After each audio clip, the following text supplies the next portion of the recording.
Ça tourne.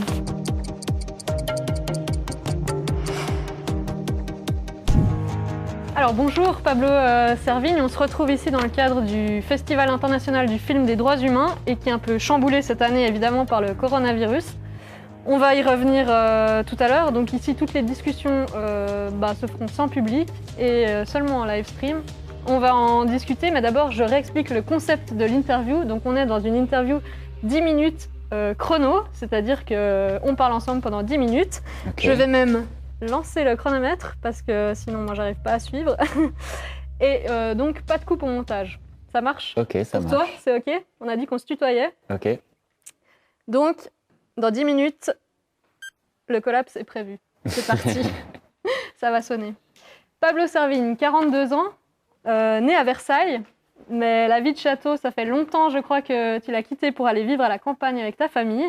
Formé en tant qu'ingénieur agronome, tu es aussi docteur en biologie avec une thèse sur les fourmis. Tu quittes le monde académique en 2008 pour te consacrer entièrement à la transition avec un grand T. Auteur de plusieurs livres, dont Comment tout peut s'effondrer en 2015, Une autre fin du monde est possible en 2018. Tu es à l'origine de la doctrine de la collapsologie. La doctrine. On n'a pas le droit de dire ça. Si, c'est la première fois que je l'entends, mais ouais. Ok. Qui décrit donc la collapsologie, la fin finalement de notre civilisation industrielle. Il me semble que ça fait déjà quelques temps que tu le dis, que l'effondrement, ça y est, on est dedans. Est-ce que l'épidémie de coronavirus, aujourd'hui, c'est l'étincelle finalement qui va provoquer la chute du monde tel qu'on le connaît aujourd'hui ? Ça, on ne sait pas. C'est le paradoxe de l'effondrement, c'est-à-dire que c'est une question pour les historiens du futur ou les archéologues du futur. On saura que bien plus tard qu'on avait vécu aujourd'hui un effondrement. Et donc c'est possible que le coronavirus soit l'une des étincelles, l'un des facteurs déclenchants de cascades, d'effets dominos qui touchent l'économie, la finance, la biodiversité, les vagues de réfugiés, etc. Et que tout ça, finalement, s'effondre, en fait.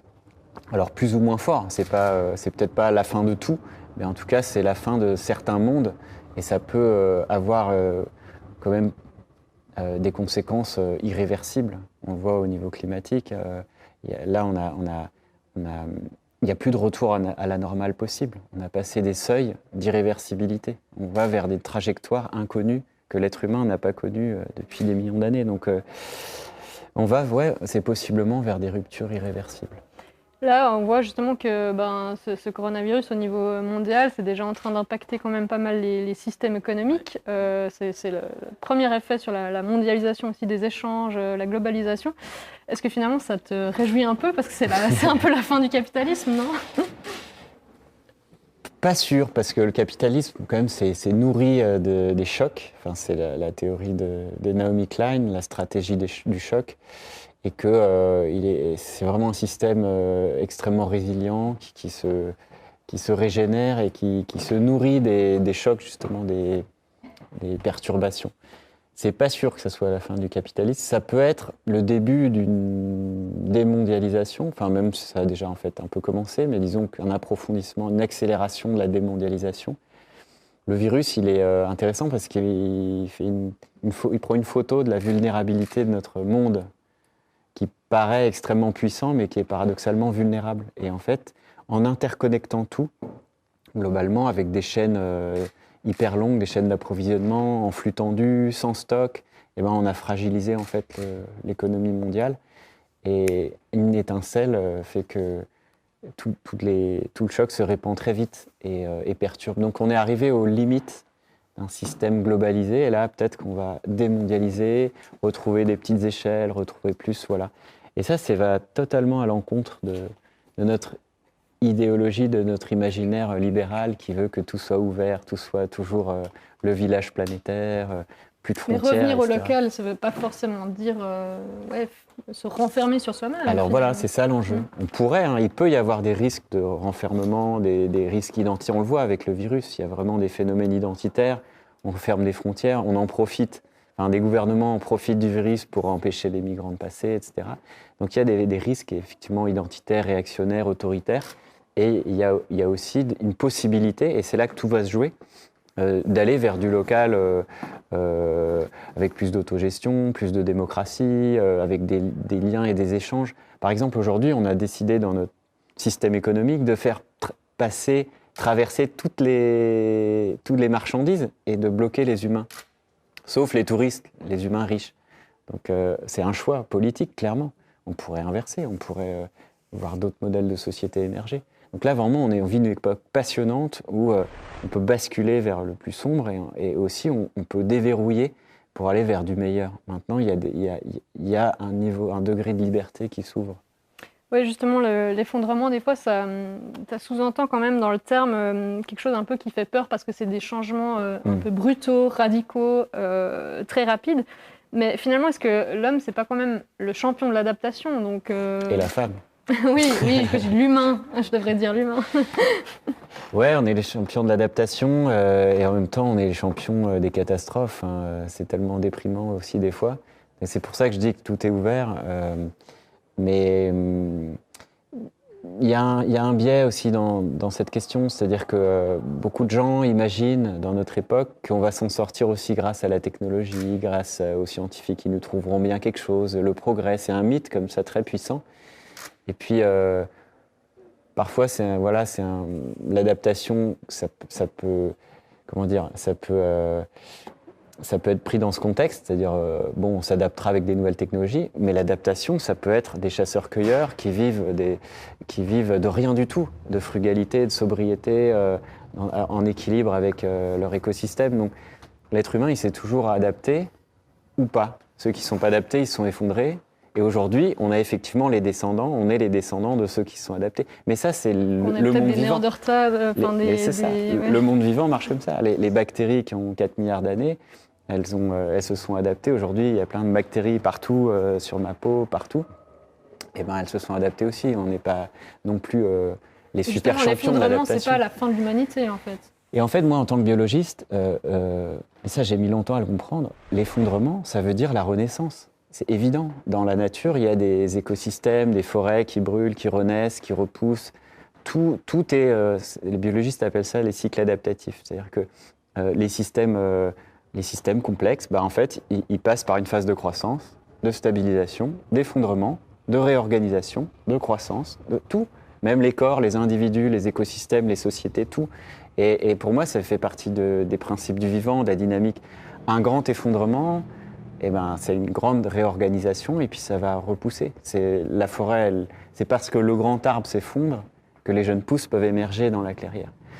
Ça, c'est une vision un peu théorique, biologique et tout. Après, ça ne veut pas dire qu'on est dans des systèmes humains, il y aura des souffrances, il y aura des guerres, des maladies, des famines probablement. Enfin, c'est comme ça que les effondrements se passent quand on le voit dans l'archéologie, dans l'histoire.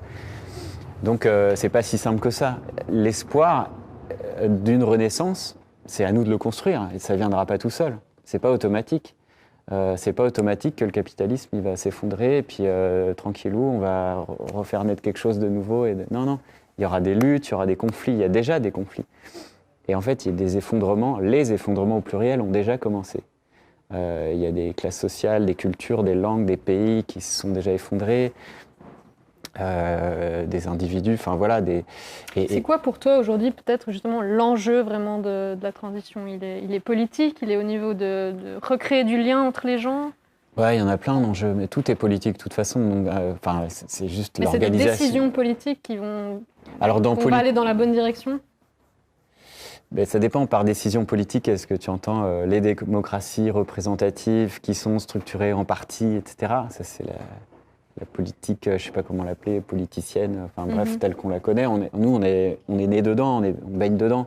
On est tributaire de ces décisions aujourd'hui quand même. Ouais, mais on pourrait ne pas l'être. Enfin, je veux dire, en ce moment, il y a une crise de la souveraineté, de la légitimité. Tous les mouvements de désobéissance civile, ils questionnent cette légitimité. Les États, est-ce qu'ils sont vraiment souverains ? Quand ils se vendent aux lobbies, aux multinationales, est-ce que vraiment, encore, les gouvernements ont un pouvoir ? Obama, en 8 ans, qu'est-ce qu'il a fait ? Enfin, il y a un degré de liberté de manœuvre qui est vraiment très très faible. Ça veut dire aller vers l'anarchie carrément ou... Ça serait génial, c'est l'idéal. Alors, l'anarchie, c'est le contraire du chaos. voilà, il faut... comment dire moi, j'ai fait 10 ans dans l'anarchisme, et l'anarchisme, c'est magnifique. C'est le fédéralisme, l'autogestion, la démocratie directe, les mandats impératifs. Il y a toute une culture politique à retrouver. L'anarchisme est né en Suisse, donc à Saint-Imier, l'international anarchiste, qui est quand même une grande famille du socialisme, est né ici en Suisse. Donc pour moi, c'est vraiment un plaisir d'être ici en Suisse. Après, les gens voient souvent l'anarchie comme le chaos, le bordel, ça va être la fin de tout, etc. C'est évidemment faux. Mais ça n'empêche pas que même si on a des souhaits de retrouver une autre politique, de créer, d'innover politiquement en dehors du cadre, donc en dehors de la politique qu'on connaît et qui n'avance pas, qui est hyper verrouillée, il faut une innovation politique, même si je souhaite l'anarchie ou peu importe, le municipalisme libertaire. Il y a plein de... Ah, c'est déjà fini. C'est horrible, hein? C'est pas vrai. C'est incroyable, j'ai l'impression que ça fait 2 secondes qu'on parle. Allez, une dernière question. La dernière question, parce qu'on voulait quand même parler des mouvements citoyens, justement, Extinction Rebellion, par exemple, la désobéissance civile, c'est une manière de s'engager, de passer à l'action pour toi, aujourd'hui, concrètement? Ouais, c'est une des manières. C'est pas la seule, mais je pense qu'on a vraiment beaucoup à gagner à essayer massivement la désobéissance civile non violente. Il faut beaucoup de courage, il faut beaucoup de formation, il faut des mouvements préparés, et ça peut mener à beaucoup de choses. Il y a une étude qui a montré que c'était beaucoup plus efficace que les mouvements violents. C'est attesté. En fait, tout va émerger là en ce moment, ça va être le bordel pour le coup. Et l'un des angles d'attaque, c'est la désobéissance civile non violente. Ça vaut le coup d'essayer massivement. Merci beaucoup, Pablo Servigne, de nous avoir répondu. Plaisir. Merci.